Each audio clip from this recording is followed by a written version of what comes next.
Hey investors, it's Chris from Mullen. It is Monday, April 1st, 2024. This is our 2024 Q2 report on asset revesting. Hopefully you've enjoyed the book if you've read my book or caught what I do in some interviews. But more or less, I want to talk about how we invest differently. And you can learn more about this if you go to get the book Asset Revesting, which has got some pretty good reviews all around the world, and make sure if this interests you to take a look. All right, let's jump into the markets and take a look at the price action more or less.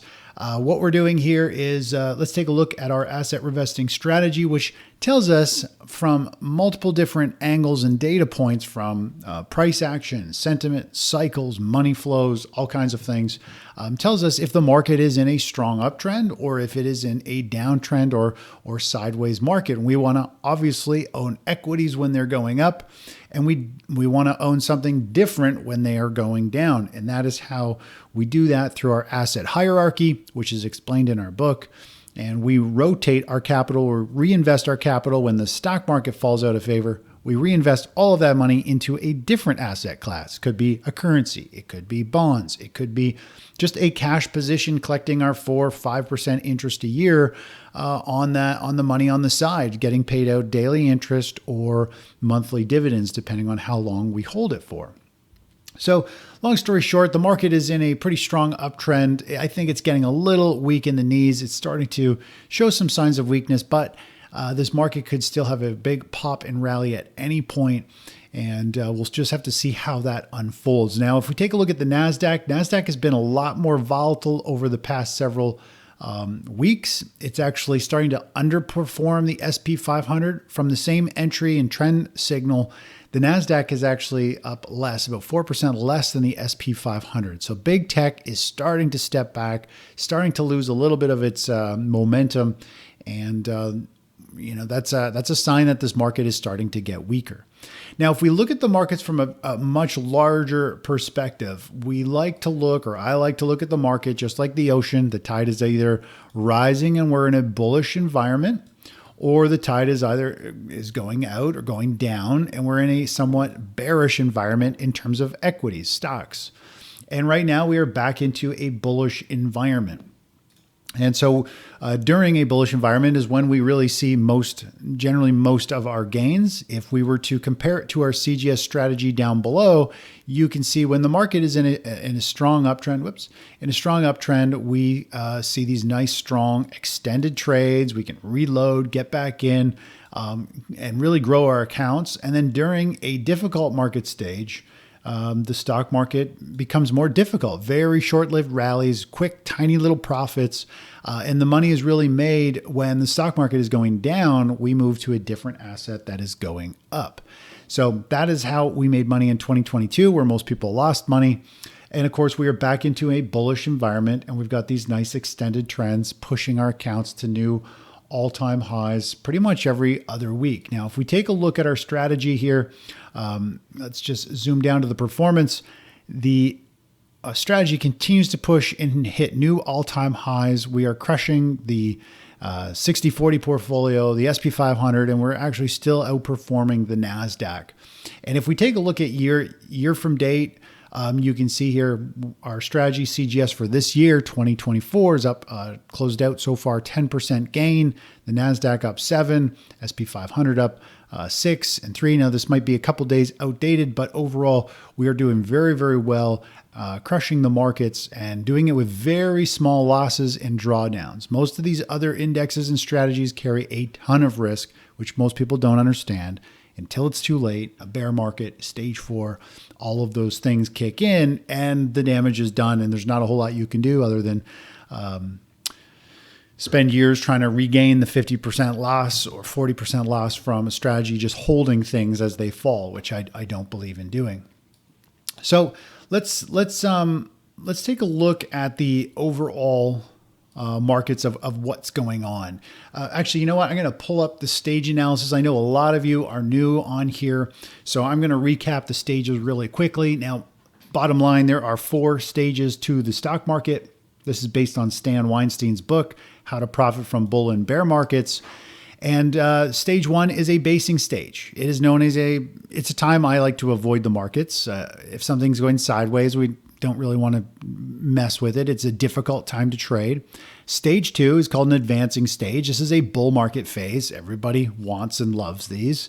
A monkey, anybody can throw a dart. The stock market can make money during a stage two bull market.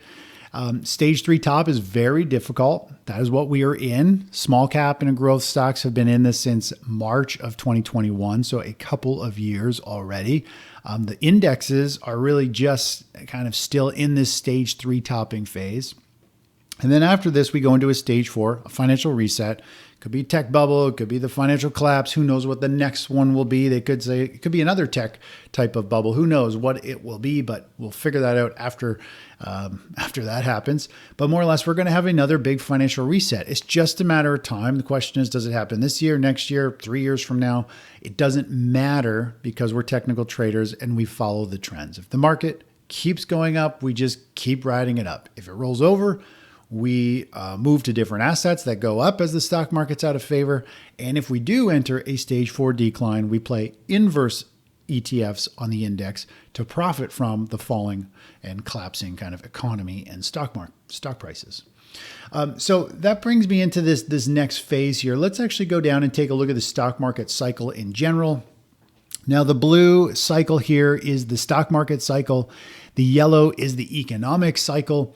And the stock market cycle typically will bottom before the economy and it'll top out before the economy. And that's because investors are smart and they can see the music coming to an end. For example, stock market will start to weaken when companies start to see a lot of investors start to see a lot of companies' earnings starting to slow. There's not a lot of growth left. Things are maybe the consumers starting to close their wallets. They're not spending as much. Maybe it's just that type of environment. And so investors will start to sell companies and shares that are showing signs of maturity, that they're maybe done. They need to go find some new company that's got some new big growth cycle ahead of them. And so it'll start to sell off. And then eventually the economic data comes out, generally two quarters later, which is 6 months later. In some cases, it could drag out even longer. Finally, GDP's down and sales are down for everything, and that's the official in the news. We're in a recession, so the stock market can top out months before the economy does. And the key point here I really want to touch on is typically near the end of a stock market cycle, when stock prices have done well, all the CEOs and the companies are feeling real good and they're super wealthy and they got lots of stock options worth a fortune, and business is still kind of trucking along like it is right now. This is where they start to invest in capital goods. They start expanding their properties. They start expanding their buildings, buying machinery, equipment, because they don't realize there's cycles at play here, and they start expanding, and we see the industrial space really start to take off. And unfortunately, down the road, a year or a couple of years later, all these companies realize they just spent all this money upgrading, and then they go into a recession, and then they're stuck with huge debt, low sales, and don't need all this equipment anymore.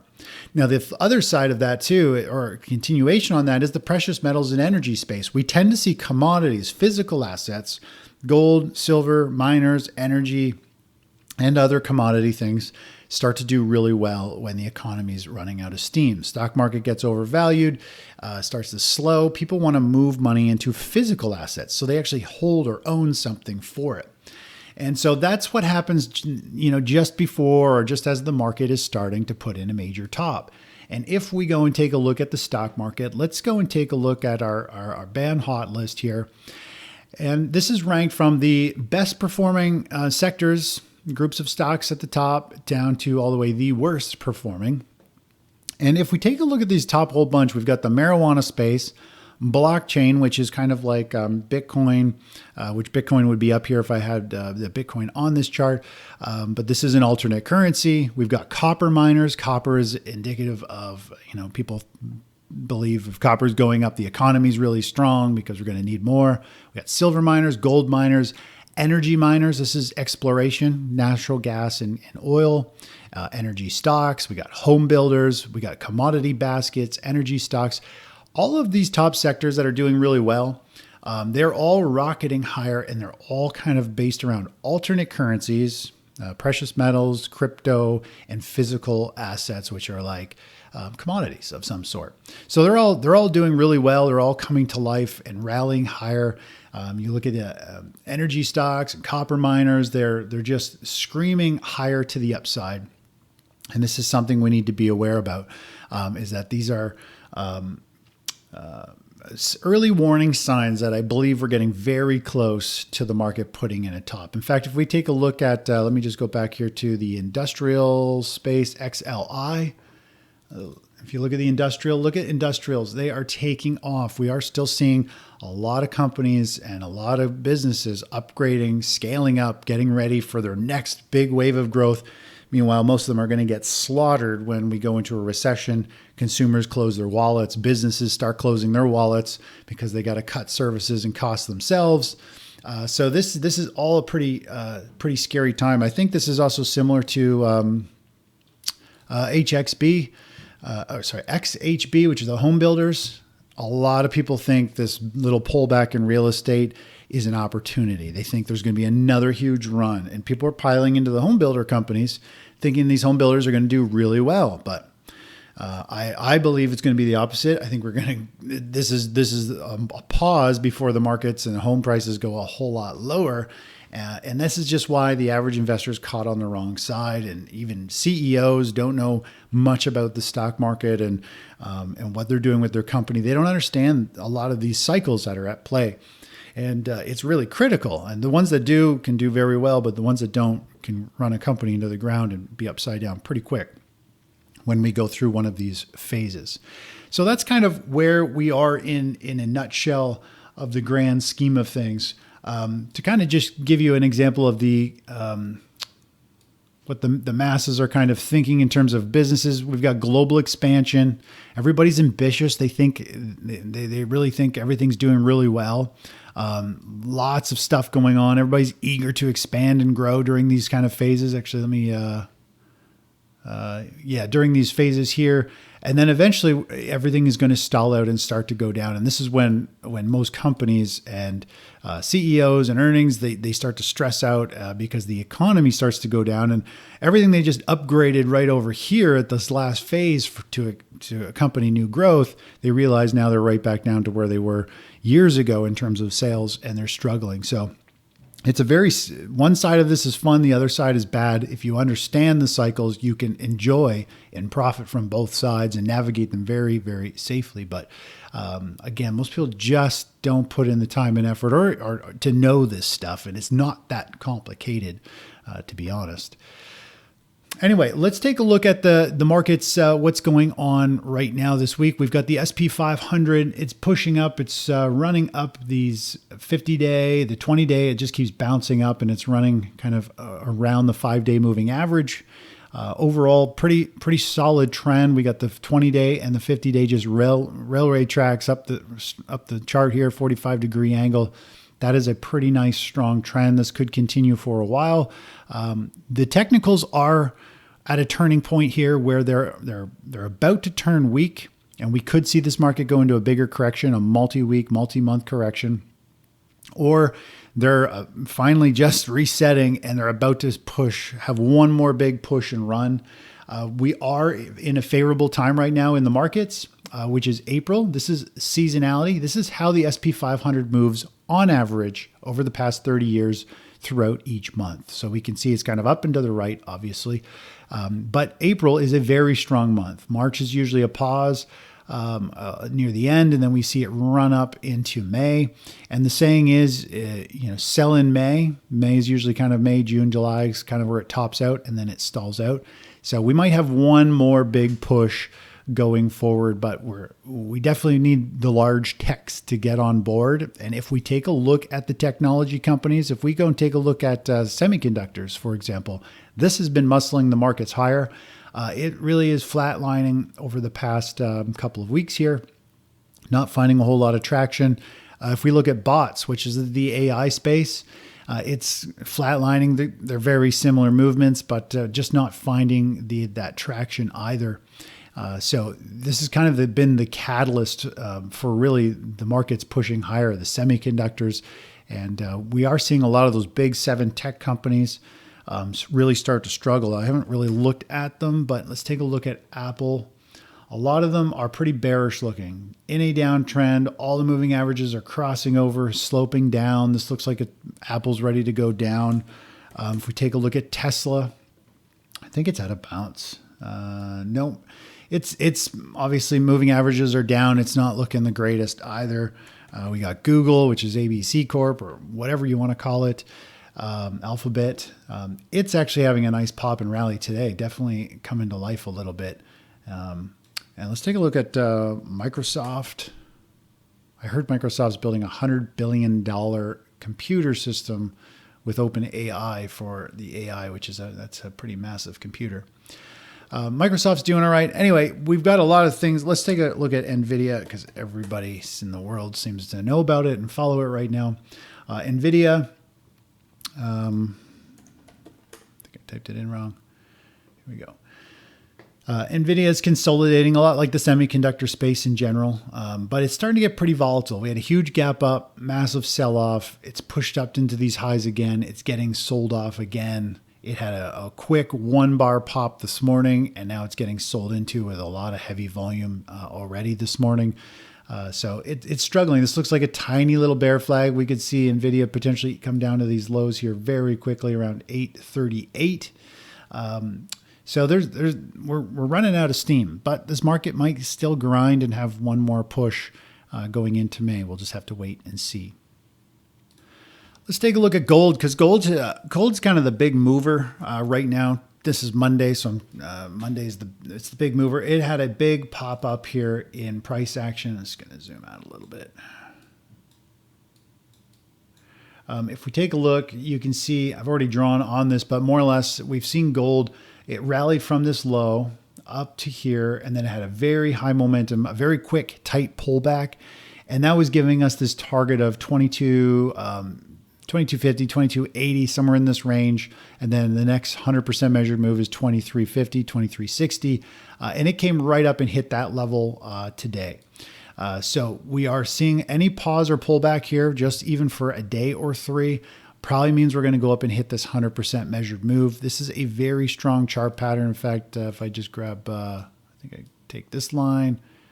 So the way it works is you go from the low to the high, and whatever this first run is usually what a bull flag is known as a halfway point, is usually going to be that second half of the move that goes up to that 100 move. So if we just take a look at this blue line, and I just actually carry this line up to this low right here.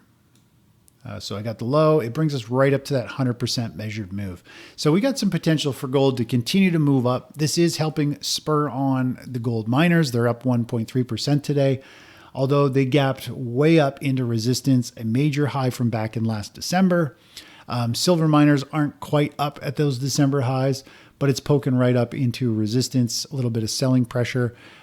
Gold, if we take a look at gold GLD ETF, for example, it opened way up right at our target, our first 618 target with Fibonacci, and it's starting to pull back a little bit. So everything is unfolding like we're expecting. You know, when gold, silver, and miners start to run, it's usually, it can be one of the last signs they can do well, even if just as the stock market starts to stall out, the economy starts to slow. And so we still have more upside potential, I think, in the precious metal space. I think they're going to become a leader. Well, they already are on our hot list. Their silver and gold miners are right up there near the top. And I think we could see these continue to muscle their way higher over the next month or so. Even if the stock market starts to top out and trade sideways or pull back, we could see gold, silver, and miners actually break out and become a leader and keep moving up. They can completely disconnect from the stock market during certain market conditions. And I've talked about this many times before. I've showed it, but we won't cover that right now. Anyways, that's it for the time being. We are, if you're not a CGS subscriber for our asset revesting strategy to copy our trades and I mean, we keep hitting new all-time highs. We're pretty much wealthier than we were the previous week. This keeps happening quarter after quarter. We keep hitting new all-time highs with our strategy, with our investing account. It doesn't matter if the stock market's going up or down. We continue to watch our accounts grow because we simply only hold assets going up. And if something's not going up, we get out of it and move to something different. Now, we are doing a live mentoring session for members on Friday, this Friday at 12 noon Eastern time. I'm going to be covering some interesting points. There's a lot of jargon in the investment space. I know a lot of you are fairly new to managing your own money and following newsletters. Some of you are well seasoned to know everything, but there are a ton of interesting jargon and terms out there that I do say quite often, and you'll read and you might not really know all those things. There's like, why is the market called a bull market or bear market, or catching a falling knife, or what is a dead cat bounce, and what's an overheated market? What's going long, going short?